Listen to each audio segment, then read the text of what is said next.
Follow the Sports Coma on Facebook, Twitter, Instagram, and YouTube.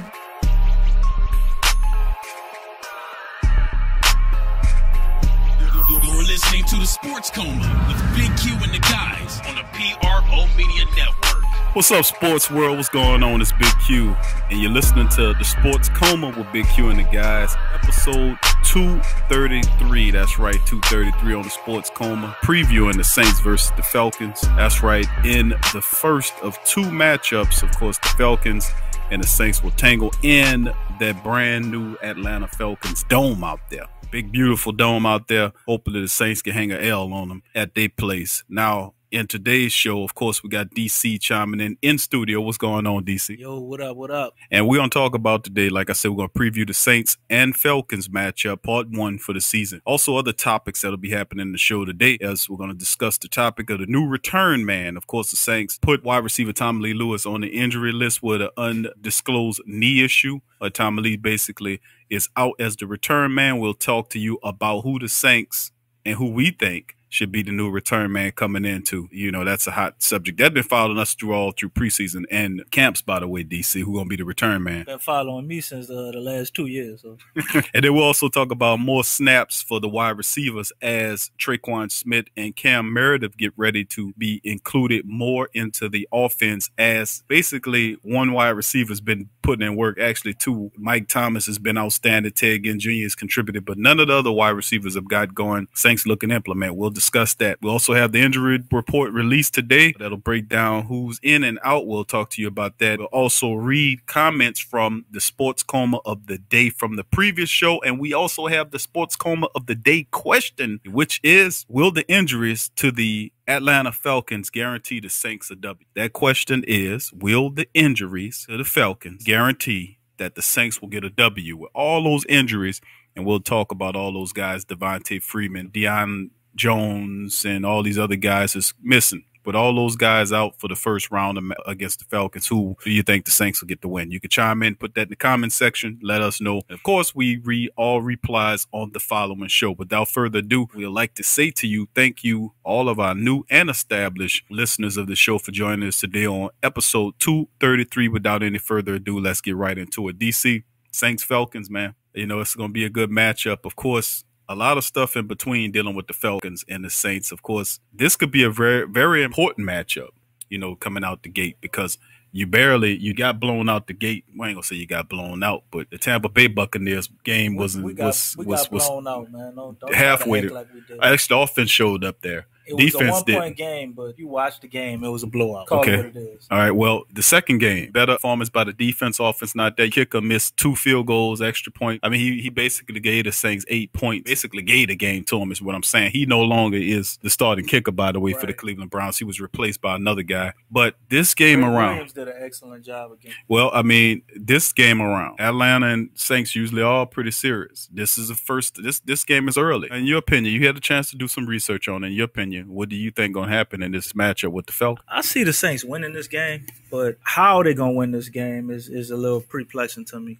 It depends on what we get. If we get the offense we had against Tampa Bay with the defense we had against the Cleveland Browns, the Saints will win this Atlanta game convincingly. Probably won't run them out the building, but it'll be a convincing victory. I say at least double touchdown. If we get one or the other, the offense from the Browns game or the defense from Tampa, I still think the Saints find a way to win this game, but it'll go down to the wire like all the other Atlanta games. But I definitely see the Saints. Just my gut feeling tell me I'm going to go with 34-23, somewhere right in the middle. 34-23. That's the DC saying that might be the call out. The Falcons, they're 1-1, Saints 1-1. Of course, a lot of people looking at the fact that the Falcons are missing so many people in this game. So, of course, Julio Jones is questionable for this game, although we know he's going to play. Devontae Freeman won't play. Takaris McKinley, the words on him that he possibly might be out of this game as well. And the Saints have a lot of questionable players, too. Let's just breeze right on into the injury report. They was missing a lot of these people when they played Carolina last week, too. And you saw what they did to them. Yeah, I'm not saying that might, by any stretch of imagination, the Saints might end up losing this game in Mercedes-Benz Stadium. That's so crazy. That's the name of their building, Mercedes-Benz Stadium. I wonder where they got that from. But anyway, the Saints injury list looks like this. Teron Armstead, he's questionable, but we think he'll play. So does Andrews Pete is also questionable. Manti Te'o, and we also have a few other injuries to make mention of. Of course, Tyler Davison's foot injury. He did not practice Wednesday or Thursday. Odds are he's not going to play. The Saints did re-sign Jay Bromley. The best football name on the team, Jay Bromley, is back on the team. Although I prefer to have Devereaux Lawrence on the team, but so Jay Bromley is back on the team. Manti Te'o didn't practice the last 2 days. He has a knee issue. Hopefully this will be a positive thing for the Saints as they kind of find a steady core linebackers they could stick to kind of build camaraderie like they had last year. AJ and Klein, I think, made a statement last week to kind of say whatever they had them doing last week, we should continue to have them doing that until it doesn't work. Anzalone and Manti Te'o shared time, and it seemed to work last week. I think our defense played pretty good. If we would have had a little bit better pass coverage, maybe we would have had some more sacks. We still got some problems to clean up in the secondary, but overall with the line, I think they did a lot better, and I think they improve even more so against Atlanta. Andrews Pete and Teron Armstead and Ted Ginn Jr., all those guys have either ankle or knee issues. They are limited the last couple games, but of course they're anticipating Pete Armstead and Ginn Jr. to play against the Falcons. Now looking at the Falcons injury report, of course Devontae Freeman is out. Takaris McKinley, chances are he's not going to be out there. He's another excellent defensive end. Julio Jones did not practice the last couple of days, although we think that he'll end up playing in the game. And, of course, Deion Jones, and we know about the safety Neal. Those guys are out there on the IR list. But the Falcons do have weapons to back them up. Even though Tack McKinley's not there, don't forget about Vic Beasley. These type of games, he'll get going, but he'll explode just like that and get 2 or 3 sacks in the game right quick to kickstart his season. I'm looking at some of the statistics from this game here, man, and look at Ryan. He coming into the game. He ain't looking too good. I mean, his number is 44 of 71 for 523 yards, 2 touchdowns, 2 interceptions. That don't look good. And of course, Tevin Coleman is their second best. This guy could basically start for any team in the league. He's that good. I think his contract's up after this year. He's making a campaign for himself. He's going to start somewhere, I promise you. At 25 carries, he had 126 yards, 1 touchdown. Most of that came last week. And of course, the top threat is Julio Jones, 15 catches, 233 yards, no touchdowns. Hopefully, Marshawn Lattimore will keep him without touchdowns, of course. Now, let's go into our next topic, DC. We talked about pretty much looking at this Saints, but some of the statistics. Matt Ryan, you started leading off with that. Well, let's cover the statistics before I'm going to hand it to you on the Matt Ryan thing. The Saints averaging 30 points a game, 30.5 on the points per game. Atlanta 21.5 points allowed per game. The Saints allowing 33 points a game through the first 2 games of the regular season. That is terrible. I think that's dead last in the league, by the way. 21 points a game the Falcons are giving up. Total yards, the Saints are averaging 393.5, while Atlanta's 383.5. And points allowed for the Saints defense, 434 yards over the last 2. That is a buttload of points, man. 331 against them in the air and 102.5 over the rushing game the Saints are giving up. Of course, the Saints came off of last week by barely hanging on for a ridiculous win over the Cleveland Browns, 21-18. And the Falcons were able to come back in a win against the Carolina Panthers, 31-24. A pretty good win for the team to give them some confidence. Now, of course, Tampa Bay leads the NFC South. They're 2-0. Atlanta's 1-1. Carolina's 1-1. And the Saints in the cellar at 1-1. So it's a 3-way tie there. Now, let's go right back into the Matt Ryan situation. Now, we know about Drew Brees and what Drew Brees can bring. Now, it's a comparison between 2 really good quarterbacks. Of course, Drew Brees is an elite level quarterback. Matt Ryan, some say he's right up under them. What could we expect from Matt Ryan against our secondary, our defense coming into this game? I don't think Matt Ryan is anywhere close to Drew Brees. I mean, statistically, we could look at stats and to say that. But I truly believe if you take Julio Jones away from that team, I don't think Matt Ryan is the same quarterback. He's not a horrible quarterback. The start that he's had to the season, to me, indicates more of who he is than sometimes, I guess, playing above the abilities. The Matt Ryan I saw as a rookie is still that same guy. He's more of a little bit more than a game manager, but not quite Aaron Rodgers, Drew Brees, Tom Brady-esque. I think our secondary is itching to prove themselves. And it's only a matter of time before we have a game with double-digit interceptions. We start getting to the quarterback, because once the secondary picks off a few passes, makes a quarterback think twice about where he puts the ball, that's going to create more time for your pass rushers to be able to get to the quarterback. And why not this game? I think last year we had 2 picks on Matt Ryan. In the game where Kamara went out, I remember Marcus Williams cleared one in the back of the end zone. So why not this game? Matt Ryan isn't playing his best. Our secondary isn't playing his best. So somebody got to look good. Why not us? I just got a feeling the Saints are going to come out. They're going to finally start to get that sluggishness off of them, man. The first 4 games of the season, the past 3-4 years, have been difficult for us. But somewhere in the middle, racing maybe after week 4 or 5, we really turn it all the way up a notch, and we need to find our identity. So this game hopefully can be a step closer to that, and I think the defense definitely going to get on track. They're giving up 400 yards a game. I don't think they're going to continue to do that. If they do, somebody or some people need to be replaced. No doubt about it. Good call at DC. Well, we're going to go into our break. When we come back on the other side of the break, we're going to finish covering some of these topics. We're going to talk about the Saints return game. We're going to talk about the wide receivers getting some more snaps there. We'll mention the running game. Can the Saints get the running game going against the Atlanta Falcons in this matchup? We'll read some of our replies from the previous show, and we'll repeat the question of the day. All that on the other side of the break. Stay with us. This is the Sports Coma with Big Q and the Guy.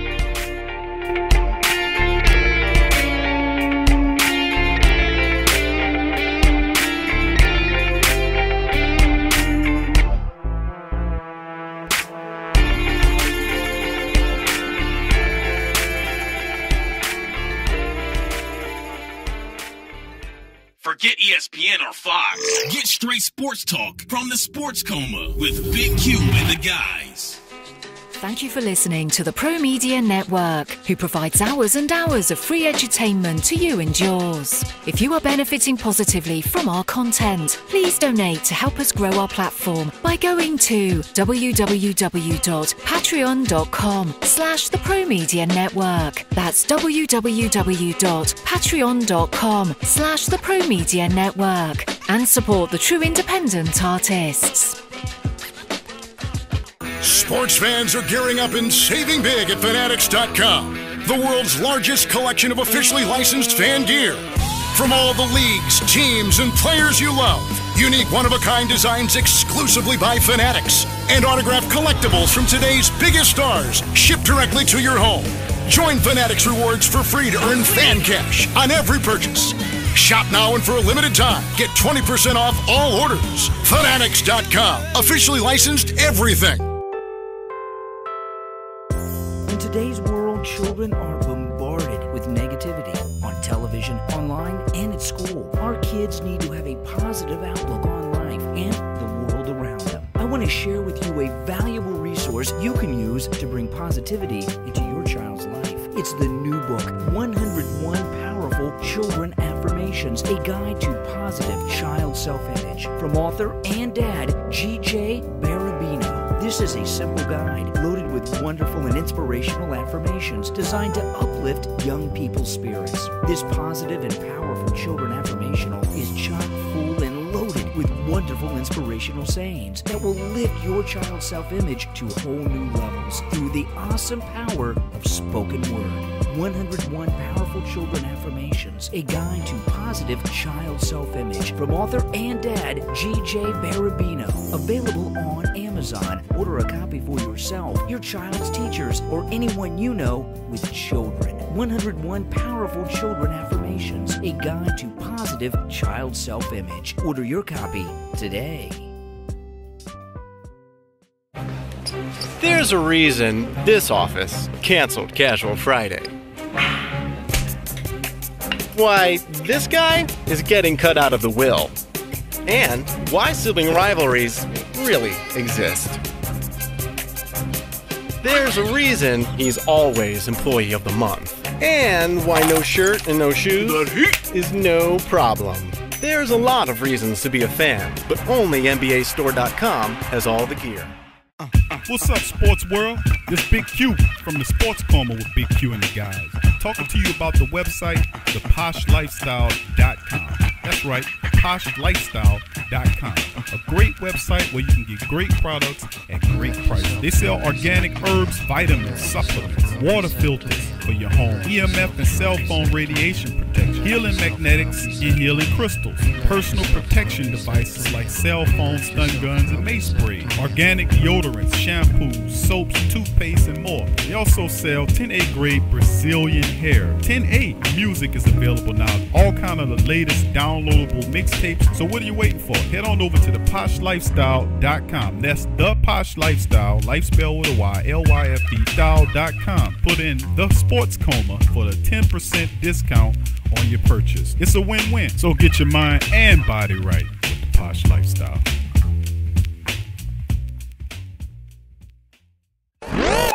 Get ready, New Orleans. It's time for Big Q and the Guys.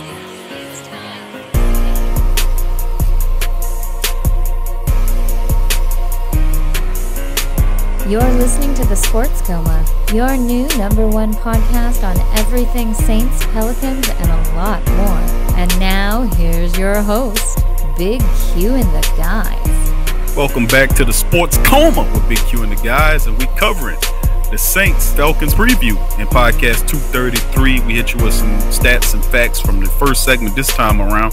DC gave his interpretation of who he thought was going to win. I'm gonna mention mine, who I think I win. I think the Saints is going to win this one. I'm gonna just. I like you about to say the Falcons. I had to think about it for a second because I was gonna make mention of it at the end of the show after we get through our breakdown. But I say this time around, right now, the Saints are gonna play desperate. I say the Saints gonna get the win 27-24. That's my call on it. It's gonna be a close game like they all are. It's not gonna be a blowaway. I think week 3 the Saints start to roll around. The offense, defense start to normalize, and you see the team we know that they are. You don't think the Saints still remember the year before last when the Falcons blew them out of the building? I think like most of the guys say, this is the new team. They got new guys on here. It's mighty fun. The same players. Pretty funny that some of the media guys are asking some of the players last year, such and such, and then the players will say, well, they're totally different teams, such and such. But it's mighty convenient that at times they'll pick and choose and mention times from last year's team when it sits their benefit, though. And I'm speaking about the players. That lets you know that they're saying the politically correct thing in front of the camera. And they don't want to be put on blast. But in the locker room, we know they talk about it. In the locker room, you know they remember that game when I think in Atlanta, was it 50 points? Did they put a 50 burger up on us? Remember that game when we couldn't do nothing? I don't know. They were scoring. It's like you just might as well turn it off at the third quarter. You don't think a lot of those same people are on this team. They ain't forgot that. Our offense, honestly, to me, I think our offense this year is going to be better than it was last year. And the defense has the ability to be better than they were last year. It's all potential until they start doing it. But we see flashes and spikes. We've seen it from both sides. We've seen it in very small doses from our defense against the Cleveland Browns. So a lot of people want to act like, it's just a trash can of the NFL. But a lot of those guys have been replaced, and they got some legitimate ballers on their team this year. They can't sleep on the Browns. And the defense stepped it up a little bit against them. And you know what it is with the offense. You've seen how they dismantled the Tampa Bay defense, who went in there and beat the Super Bowl champs. So we got a lot of bright spots. When I say a lot, I mean like 4 or 5. I don't mean like 15. But, that's enough for me to be optimistic to think that it could possibly be a semi-blowout. We ain't about to put a 50 burger up on, but we could get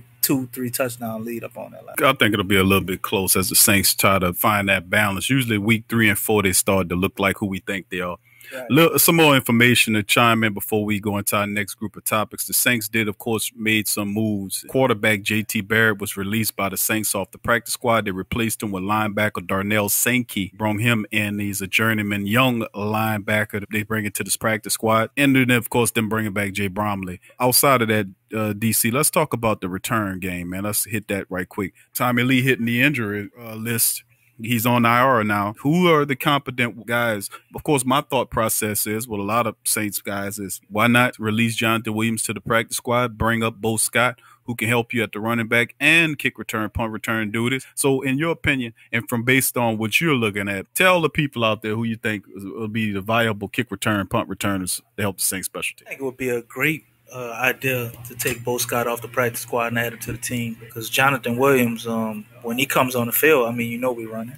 When Gilsley comes on the field, we running. Are we that predictable? Maybe, just maybe, that might be why they can't run the ball with them two. You telling on yourself? Yeah, Boston Scott would be a little bit different player for that, and maybe they do make him active before Sunday. But all I can go with is what I know. In the last 2 weeks, Gilsley and Williams have been active, and we're going to go from that point. And from that point, it clearly tells me that Taysom Hill and Ted Ginn will be returning kicks. I don't think Taysom Hill returns any punts. Ted Ginn is possibly going to have full-time punt duty come against Atlanta. And a lot of people are like, Ted Ginn, but you got to remember, Ted Ginn is a kick return and a punt specialist. He's been that for 10 years. Yeah, he has. A lot of people don't remember that. He wasn't required to be full-time that for us, and he looks good in flashes last year, but he had a few muffs, and Sean Payton ain't about to have that. Ted Ginn wasn't returning punts no more last year. Plus, we needed him as a receiver. Karen Meredith this week probably will be activated. They're trying to make a role for Austin Carr. We saw them try and at least partially implement Traquan Smith. So to me, that tells me they were already preparing, getting ready for Ted Ginn possibly to take over punt duties away from Tommy Lee Lewis before he got hurt, because he was basically not doing anything. I mean, I guess anemic. He definitely wasn't exciting or impressive at punt return and or kick return, but once he got hurt, you saw Taysom Hill, his first time, he took it 47 yards. So even if Tommy Lee Lewis wasn't hurt, I still think we were going to see a change. I have to agree with you. I like the Bo Scott move. A lot of people are going to agree with us on that, but you're absolutely right. The most experienced kick returner you have on the team is Ted Ginn Jr., no doubt about it. He's really good at that. Probably one of the fastest guys on the team, if not the fastest guy on the team. One of the fastest guys in the league. Yeah, even at his advanced age, he still has world-class speed. But I can see him doing that. And that segues us into, of course, Austin Carr was mentioned as well in the report, that Austin Carr might get some little kick return duties as well. I don't know how effective Austin is, because I'm not known Austin to have blazing speed, more sure hands. But I didn't know Wes Welker to have blazing speed either, and look how that turned out. Might actually be a good thing. But that segues us into our next topic, which is the wide receiver issues of the question about any wide receiver outside of course, of Ted Ginn, kick return, punt return, whatever you're using on special teams, you have to replace his production some kind of way. Traquan Smith is a guy that's been pretty steady through the preseason, not so much in the regular season, but the Saints have been making strides in speaking, and Sean Payton been mentioning about getting him and activating Cameron Meredith, bringing him up to speed. A lot of people asking, where's Cam? And of course, Sean Payton saying, well, we're bringing him up to speed. This is the game where they can really use Cameron Meredith's size, speed, his catching ability, him and Traquan Smith, if they move Ted Ginn Jr. to special teams duty. What do you think about that? I definitely think you're right. And it follows the Sean Payton MO that me and you joke and laugh about a lot of times. I remember a Tampa Bay game when Jimmy Graham had his outcoming. You know, it was in week 1, but it was after we had Jimmy Graham for a whole year. We didn't play him at all. He lined up in maybe a 2 tight end set every once in a while. Jimmy Graham didn't do much. And then he came out against Tampa Bay and just shocked the hell out of him. Drew Brees threw him probably like 12 passes, you know. He caught 9 or 10 of them for 100-something yards and touchdown. Cameron Meredith is a little different. It ain't week 1, but who's to say this whole time Sean Payton hasn't been holding and making sure Cameron Meredith is all the way up to speed to bring him out for this Atlanta game? What if this is an ace he has in the hole? Traquan Smith is just like all the other rookies we have. We usually bring our rookies along slow.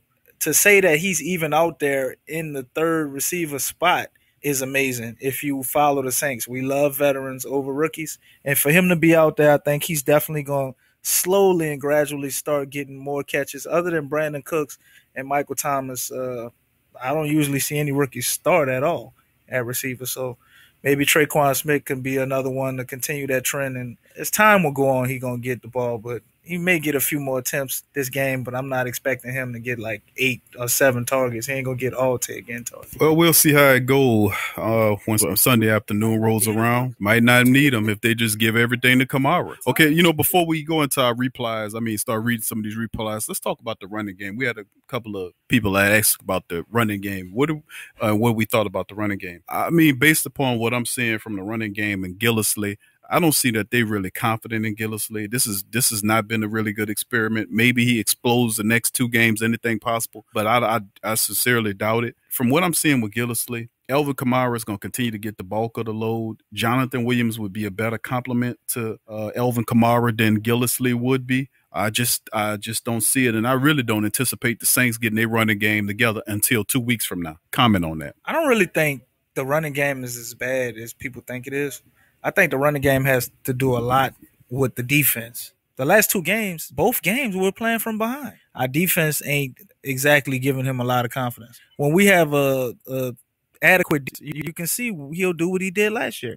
He feels comfortable running the ball and taking chances, and betting on the defense. But we're not in a place quite yet where we can do that. So this Atlanta game, if it goes like how I said, and we get out to a 2-touchdown lead at any point during the game, you're definitely going to see the running game unfold. We've only ran the ball maybe about 30 times this year. You know what I'm saying? That's not a lot for 2 games. So I don't think the running game is as horrible, even though I know we're getting 2.8 yards per carry. I don't think it is as horrible as advertised. I just think the fact that we're not running the ball makes it look I think the Saints will get better when Ingram comes back. They get that familiarity and that camaraderie with Kamara and Ingram together. That way you can kind of disguise what you're doing because you kind of telling on yourself. The opposing teams knows when this guy's on the field, they're going to do this. When this other guy on the field, they're going to do this. So you kind of telling on yourself. You only get that synergy back or that synchronicity back when you get Ingram back with Kamara. When they start playing together for a little bit, they'll have that camaraderie. And I think that running game will start moving forward once again. It just goes to show you, too, how important Ingram is to the running game because they could look at this and say, well, imagine how bad we stunk in those first 4 games when renegotiating his contract. So this actually might end up working for Ingram. But anyway, let's get into some of these replies. DC Sports Coma family chimed in on the previous question, which was, are you satisfied with the Saints 21-18 win over the Cleveland Browns? Of course, we know what DC thought. We know what DC thinks. But here's a couple of the replies of some of the people that chimed in. Mr. J. Alexander chiming in. What's up, Jay? No, I'm not satisfied at all. We are missing Ingram bad. Everybody sees Kamara as great, but he needs Mark. We have no balance on the O right now. Ken Crawley's getting exposed every week.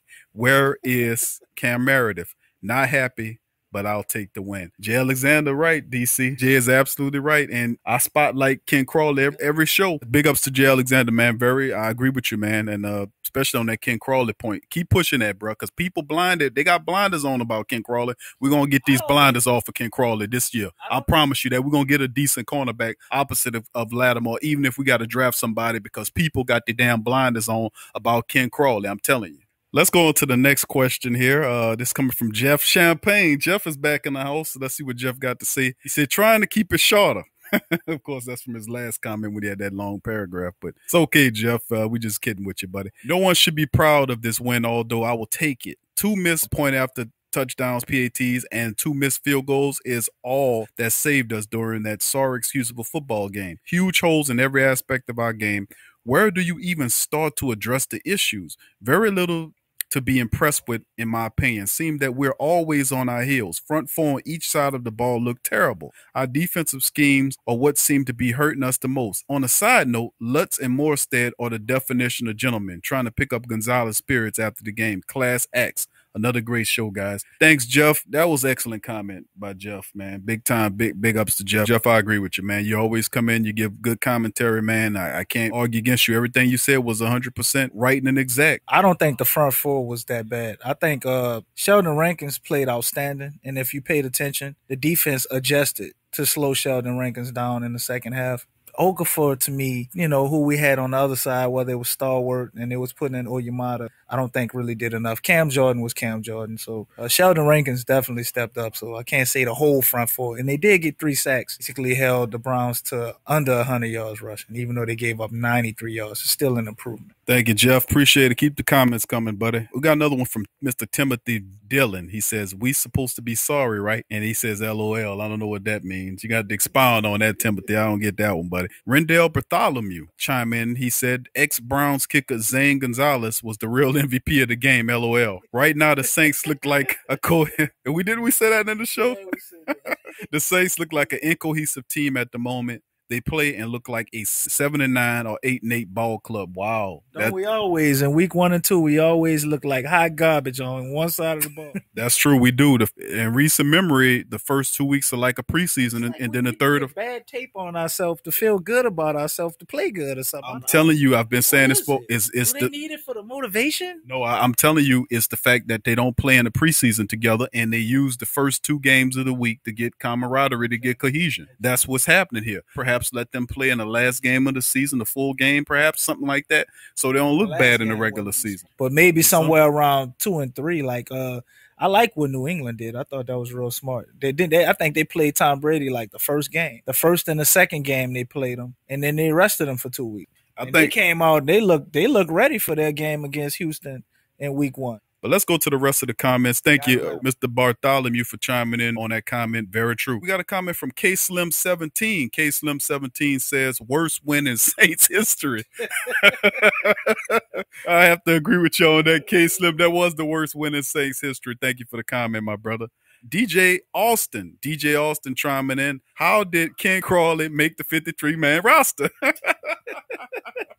Hey man, welcome to my side of the viewing spectrum, brother. I've been on Ken Crawley. They got people that's fanboys of Ken Crawley, protecting Ken Crawley, which I'm gonna tell y'all this. I don't have a problem with Ken Crawley as a person. As a football player, I got a lot of problems. Like I keep saying, he's fundamentally flawed. That's my little term I say. And what does make him fundamentally flawed? They say, well, Q, you just hating on him, man. I'm not hating on him. I'm telling you that he's fundamentally flawed. I studied tape. I watched the film. I can tell you that he doesn't whip his head around to locate where the ball is. Ken Crawley's going to get thrown at twice as much as Marshawn Lattimore will be. And he has an opportunity. If he solves that issue, he can have at least 8 interceptions in this upcoming season. Really, he can. But the problem with Ken Crawley is he's too handsy-onsy at the wrong time. He gets caught out there. It's bad technique. I think it's mindset, because it's a rhythm that he just keeps doing the same thing over and over again. And I don't know if they correcting it at practice. Obviously, they're not. Also, DJ Austin did say as well, no, I'm not happy, but glad for the win. So thank you, DJ, for both your comments. Thank you guys for commenting. Also, we have 2 more comments. Joshua Wellen, what's up, Joshua? He commented, mental errors kept creeping up with 2 fumbles lost by Thomas and Ginn Jr. No one seems to want the running back spot. Kamara had the longest run of the day, but Williams can't hit the hole. Gillislee is new to the team, so still learning the system. Miss assignments by veteran players like Ben Watson running a wrong route to the end zone. Breeze long ball deflates on the long pass to again for potential TD pass. Defense played better, but got exposed on a deep TD pass to give the Browns 6 points to make it 18-18. That was also on Ken Crawley, by the way, Josh. If the kicker made the field goal, Browns up 19-18. This can't happen, period, too often. The Saints defense allowed 20-plus yards in 2 minutes of a game. Chunk plays like that will get you beat against a better opponent. Very true. There's a lot of good that came out of this game, something they can get better at. Boston Scott should get a shot at making the 53 this week. I like to see what Scott can do running the ball on the offense, punt returns, and kickoffs. Very good comment there, Joshua. Thank you, man. I can't agree more with you. That was an excellent commentary as well. Got some real smart people out here, man. Real brilliant commentary these guys are laying out. I agree with you on the Bo Scott call. I think he should be on the active roster. You're absolutely right. We can't give up stupid chunk plays like that. By the way, that was on Ken Crawley, that stupid chunk play. Thank you, Joshua, for commenting, brother. Our final comment goes to Mr. Timothy Russ. What's going on, Tim? I've never seen a quarterback return kicks. We suck. And that's Tim was quick to the point. So he never watched Carolina have Webb out there all them years? We're going to have Tim to expound on that, Tim. I know you can, brother.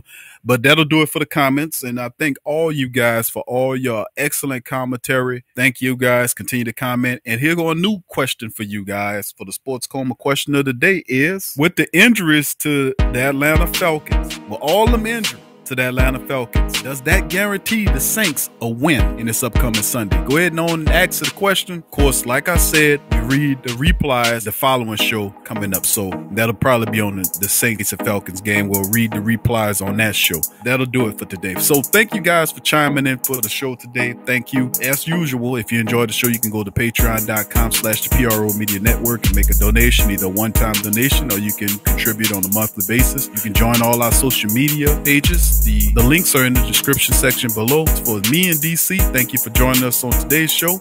Peace.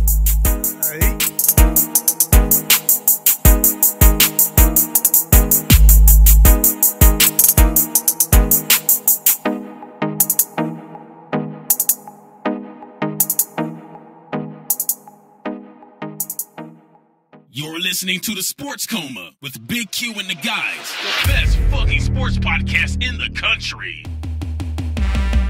What's up, sports world? The PRO Media Network is on a mission to reach 10,000 subscribers. So besides our regular programs, like the Sports Coma with Big Q and the guys, the Pelican Post Game Report, Rapid Fire TSC, and others, we will be expanding out and offering other content like movie, anime, and gaming reviews for your entertainment. So if you enjoy our content, please donate at our Patreon page. Also subscribe, comment, and share. And help the PRO Media Network reach 10,000 subs. Peace.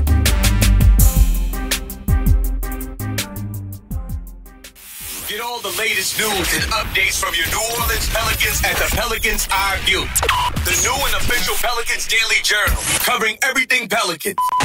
Attention, everyone. Get breakdown on games, free agent signings, and potential moves. Unbiased opinions and straight up facts with statistical analysis from G Balance. Go to www.thesportsdaily.com/Pelicans-I-View. Hello, Tiger fanatics. Are you ready for some football? If so, you need to head over to Fanatics. Click the link in the description section below and head over to get great deals on all LSU Tiger gear right now. Fanatics have all the great selection on everything Tigers. They have ladies and men's and children jerseys, footwear, t-shirts and dresses, golf and sports equipment, hats, pajamas and underwear, lawn and office gear, auto accessories, pet accessories, and much, much more. So if you're a Tiger and you want to show your Tiger spirit, click the link below and head over to Fanatics now to get all the top-notch LSU Tiger gear. And for 24 hours only, shipping will be free on all orders over just $29. Head over now and click the link in the description section below and be ready in style. Go Tigers.